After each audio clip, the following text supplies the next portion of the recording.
that is one of support, but one that needs you to show up to activate it. There is so much going on in the astrology this week. I cannot wait to jump in and tell you what's going down. What's up, beautiful people? For those who don't know me, my name is Marilyn Gomez. I am the Astrology Finance Coach. I teach online entrepreneurs how to align money smart by optimizing their astrology charts, as well as all of the online tech tools that go with running your online business. This week, we have some magical alignments for you guys to tap into. The sun is going to sextile Uranus. This is creativity on that next level, guys. You can come in contact with some really eccentric type of character.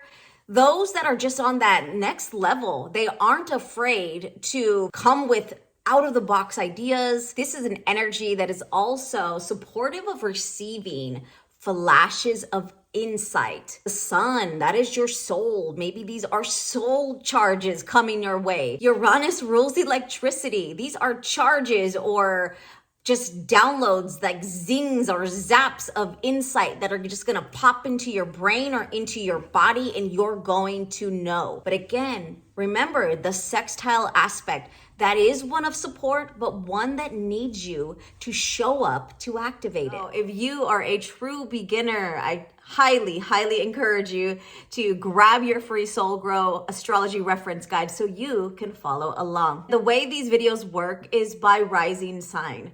The most telling for any one of you to see what's happening in your environment is to check out your rising sign, to know what is happening within your career and what that is going to look like this week. What do you need on a soul level? This is your sun sign. Don't forget to tune into your moon sign, because that is also letting you know how you're going to be responding this week emotionally. What could be going on internally? Rising, sun, moon, check all three, and then check your friends. Another important alignment we will experience this week is Venus conjunct Pluto. And Mars and Venus have been doing their dance side by side. So if we know Venus is conjunct Pluto, Mars is right next to her. So Mars and Pluto combo is not the best. Although Pluto is a neutral planet, Mars is a planet that brings extra heat, extra fire. So be mindful, because Pluto can be obsessive, can be powerful, and bringing Mars with ambition and drive and motivation can sometimes bump heads and be way too fiery. So this is where that awareness comes in. This is how you truly start to use astrology to be mindful of your approach, how you're showing up, and how you're responding to your business, yourself, your mind, or your surroundings. Venus conjoins Pluto can bring in a deep obsession, jealousy, but also some great intimacy. If you are on the good side of a healthy relationship, this is passion on a deep, intense level. But if you aren't feeling good within your relationships, this can be less than favorable, where manipulation and power plays can rise to the surface. So you get to choose how you're showing up with this energy. Great practice is to ground yourself before you start speaking. Ground even those thought processes. Pluto rules your psychological patterns. You'll want to ground all of that energy to steer clear from power trips, manipulations, or obsessive thoughts. You will feel yourself wrapping things up this week. This is the energy of that lunar cycle. We are at the final end before we make it back to the dark moon, which is the new moon, where the cycle begins again. So this is the time where you can recognize what worked this month and what's coming forward. You also recognize what hasn't worked. Allow yourself to let go of stuff. Cross it off your list if it just did not work for you.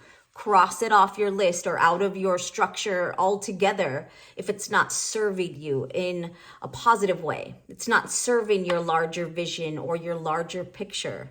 Cross it off. Continue this final release as we make our way back to the new moon, where we start fresh And this new moon is in the sign of Pisces. What a magical new moon at that. So stick around as we get into all 12 signs. If you're really enjoying all of this astrology awesomeness, then definitely check out your rising sign at this video above. For Taurus and Taurus rising, all right, Taurus, your affirmation for the week is, I embrace change into my life since I know it will bring new opportunities.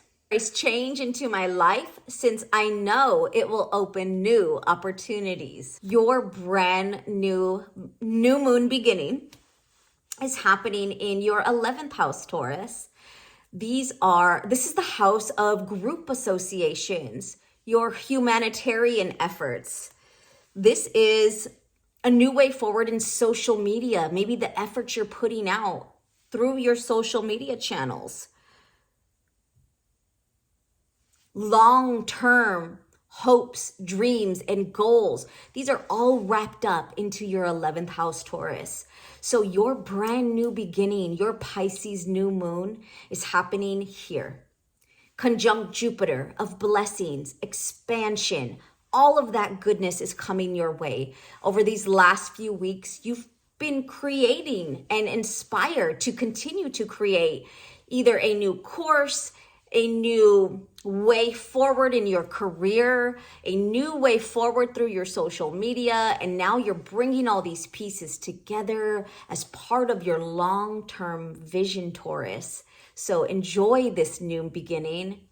Let go of anything that has not worked for you in this past few weeks. This is the time to cut as we close this lunar cycle and we begin again. If you have yet to generate your free natal chart, check out this video right here and you'll be able to get your free copy in a matter of minutes. By casting your own natal chart, start to discover and use astrology in practical application in the way that I learned to use it, as well as the ways I teach it. I would love to hear in the comments below, how did this week turn out for you? What are you taking action on, and how can I support heart and healing? I'm Marilyn. Until next time.